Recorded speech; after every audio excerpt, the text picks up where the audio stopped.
I am here to tell you that the future of databases is being decided for you. Now, maybe not all of you, but rather than have everybody stand, since you probably already got credit for your stand of the hour, let's raise hands. If you are a DBA, raise your hands. If you're a DBRE, Database Reliability Engineer, oh, keep them up, keep them up. Database Reliability Engineer, put your hand up. Site Reliability Engineer, put your hands up. All right, that matches the poll yesterday. It said about 65, 70% of you are in that space. And I'm telling you that there's a scheme going on behind your back on changing the direction of databases. So, want to talk about who's doing this? Well, it's the developer. And I want to make you aware of what the challenges are that the developers are going through. There was a reveal survey done, and it says that high customer expectations, increased customer demands, project management, and time are the top 4 factors why developers are struggling to get stuff done. But I look at these as sort of like the sweet answers, right? This is kind of what you explain to your sweet old grandma why your work is so hard. Like, let's get real. Let's translate this, right? High customer expectations. I mean, customers want more features than a 747 has buttons, right? And the demands are constantly going up. I mean, yes, you need it by tomorrow. And oh, by the way, we just got you the requirements today. Or worse yet, I'll get you the requirements in an hour, but I still need it by tomorrow. Project management in the digital workforce. I mean, come on. Do we really need 10 new processes? Do we really need 27 steps to get this done? Just let me get my work done. And then again, not enough time to get work done. Of course I didn't have plans this week, and I'm happy to work. So that's just getting real. In that same reveal survey, we saw that over half of developers are looking for simple solutions. All right? This is the motivation, right? They just want to get their work done. They're not curling their mustaches, scheming to try and work the DBA out of a job. They just want to write code. And anything that gets in the way of that becomes a blocker. And the old saying of when all you have is a hammer, everything looks like a nail. Well, they write code. It's what they do. And if they can't get over your obstacle, they'll code right around it. It's not personal. They could engage. They could start these conversations with you, but I don't know how many of you have met super extroverted developers. I think that's the first time I've ever heard extroverted and developer in the same sentence. So anyway, in terms of solutions, like I said, they're looking for little to no effort. They don't want to be trained. We don't want to talk to people, right? We just want it to work. At the end of the day, let me get back to coding. So you're asking yourself, what's all this got to do with the database? Well, everything, actually. Right? Databases have a reputation. I say this as a developer, right? It's complicated. It's antiquated. It's expensive. I'm not sure how expensive, but everybody tells me it's expensive. And it's a necessary evil. And we've been trying to work around it for years with XML and YAML and JSON, like all these different text formats to kind of fill the same need. But at the end of the day, we get stuck with the database. It's screaming for a makeover. You tell me. All you DBAs are probably like, sexy, give me more of that CLI. But I actually know developers who will perform 42 clicks to avoid typing 13 characters in a command line. I'm not joking. And I cringe, and I say, I could do this right now. I could just get out of the way. No, click, click, click. No. Frustrating, but true. So what's a developer to do? All right? Percona did a poll. 60% of the respondents said that it's the developer or the architect that are making the database decision. You're not even being asked over half the time. And you couple that with the fact that developers typically have higher levels of permissions on their workstations, and we give them unlimited access to compute resources in your cloud account. This is a problem, right? Shadow IT, years and years ago, right? The guy who thought he knew what he was doing, built an access database and built a little application around it. He didn't have shit for permission. These folks, and I've seen this, will actually take things straight to production, and you'll never know. Right? Most of the time, the network team is only looking for the UI IP address. Oh no, that IP, that belongs on the workstation network. You can't do that. You got to move it somewhere else. Oh, okay. Make a request. Hey, can I get a VM spun up and put this over on it? And then network security is typically blocking outside in requests. But inside out requests, sometimes they're allowed. So now you've got an application correctly moved into your app zone, talking to a database running in the developer GCP instance. You just gone live. Has anybody else experienced that? I know I have. Nobody? Okay, thank God. And untangling from that mess. It's prod now. Or you shut your workstation down and production goes down. Like, what happened? Every server in the data center is running. I can't figure this out. That's how we found that last one. So what does this take us to? I mean, we come to the commoditization of the database. It's just so easy to get these things up and running. The proliferation of free and open source databases has just changed the conversation around getting just one more instance up and running. I remember 15 years ago, I worked for the state of North Carolina, and I needed to request a new database. The process was hardware procurement, 6 weeks. Software license procurement. Usually I could do that concurrently, so let's just call it the same 6 weeks. Then, if all that was approved and all that came in, we had the rack, the configuration, the installation, permissions provisioning, all that. And today, it's Docker run. And I'm in business. It's that easy. So Percona did a poll, and we do this every year, and you can see from the graph that just the jump in 2020 to 2021, 11% increase in the number of respondents running over 1,000 production databases. And that's just the ones that you know about. Databases are becoming ubiquitous. I think Donnie said it yesterday. It's like electricity. Who really thinks about it? Until something goes wrong. And this might not be funny for Texans given all the power grid problems, but I thought it was funny.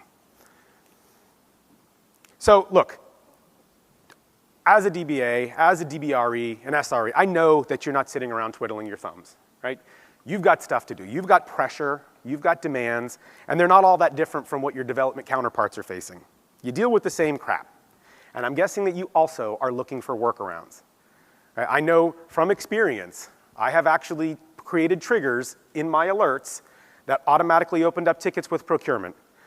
On like the 5th alert, just request a new server. Just get the ball rolling on the 5th alert. At least then I didn't have to worry about it. Working around processes. I actually have talked to some people here, I won't point them out, who have admitted that they'll open up a reverse SSH tunnel because dealing with the company VPN is a pain in the ass. It's slower, takes more time, drops connectivity in the middle of a command. We're all just trying to get our work done. And that's not even considering the stresses of COVID, turnover, budget squeeze, direction shifts, and moving targets. It's maddening. But I'm here to tell you it'll be okay. I've seen the future, and it all worked out. Actually, I haven't seen the future. I saw a documentary about a time stone. It's called The Avengers, but it looked really complicated to get your hands on that stone. So what I instead did was looked at the past. And I saw this before. It was called the DevOps movement. And if you remember the DevOps movement, this is when our programmers never wrote a bad line of code, and our sysadmins never once misconfigured a server. Never. And then we played that game of volleyball. Back and forth. It's not my problem. Works on my box. Well, everything's good in production. Well, but it's still not my problem, right? And what ended up happening? We forced them together to have a conversation. And DevOps was born. And then the CFO got their hands on it and turned it into a single role. But the concept is still the same. And we need that exact same approach coming in here. We need these two teams to come together. So the solutions are there, but you've got to get a seat at the table. And again, you're going to be working with people who don't like conversation. Get a little bit weird when they're talking to others. But come together. Focus on each other's needs, right? Embrace the fact that we're all facing the same or similar challenges and look for a better path forward. I mean, developers aren't the only ones who are going to gain in this. You've got something to win too. And I'm not suggesting that you give up complete control, but I promise you, as an early days sysadmin, when someone told me that I had to allow like a green, like fresh out of college developer to deploy to production, I said, you're out of your mind. That's my system. I'm the one who wakes up at 3 o'clock in the morning to take care of that bad boy. I didn't have a choice. And you know what? It was great. It was wonderful because with that level of access, now I got a little bit more partnership. I still woke up at 3 o'clock in the morning, but guess what? Someone got up with me, and we worked through those problems together. It was amazing. At Percona right now, one of the things that we do is we're trying to focus on removing one tiny friction point a day across all of Percona. We're like 300-something employees right now. That would be 300-something points of friction eliminated. When we get together, we can tackle even bigger friction points. Will it be work? Yep. Will it be painful at times? You betcha. But will it lead to a better place in the end? One where you have more trust, more collaboration, more free time? I mean, well, you'll fill that free time with something else, but actually being able to choose what goes into that time? Yes. So we understand the problem. We have kind of a direction. We know that if we don't do anything, we're screwed. It's just going to get worse. What we need now is a strategy. And I love the cloud-native approach to problem solving. All right? Solutions that focus on scalability and elasticity, resiliency, modularity, and flexibility are musts. And it's easy to say this, but to really design for. I mean, we all know our cloud friends allow us to scale up infinitely, seamlessly. They don't always make it quite as easy to go back down when I don't need those resources anymore. Your solution needs to consider that. Grow and contract. Resiliency, well, I don't know if I need to say, if it can't stay up, we're just going to find a different solution. Modularity and flexibility, I mean, these are the things that get you off into the future. Because if you only solve the problem you have right now, it's time limited. It'll probably expire in about a week. Then you'll be redesigning it from scratch, and you don't want that. So then we talk about technology. Now, we've talked a lot about Kubernetes and operators, and it's because we've become big fans of it. And this is a guy who resisted the cloud movement like you wouldn't believe. I had a conversation with somebody the other day, and I said, over my dead body, do I virtualize a database server? All right, I'll give this VMware thing a try. Okay, you want me to put it out in the cloud where I can't even see the hardware? I have no access to it? All right, I'll give it a shot. And it's all worked out really, really well. So, you know, I look at Kubernetes as sort of the next iteration of that. Love me some containers, love orchestration, and what you get out of the box makes it well worth it. That's half the battle right there. So we're looking for minimal input to yield maximum returns. And I think Kubernetes is a great way to get there. And if you don't take anything else from this slide, I want to say one of the most important things is just maintaining control of your data. One of the beauty parts about open source software that we don't talk about enough is you still have the option to verify and not just trust. I don't get a lot of my answers when I read those 40-page ISO certification documents. They don't tell me how things are being done. They tell me that I've got a consistent process and I follow it every time. Trust me. Okay. So here we're seeing why companies are actually choosing Kubernetes, not just in general, but this is specifically for their data workloads. All right, consistency, simplification of management, enabling developers to self-service. They jump right out at me as the core reasons. That's the problem we're trying to solve so that they stop working around us. So I have a list of must-haves, right? If you want to consider what you're working on a real solution, well, these are the things that it's got to have. If it can't integrate with CI/CD, you're done. Automation is a key. You don't want to be touching this every single day. It just needs to be part of your pipelines and workflows, whatever it is. If the solution is a multi-step process, forget it.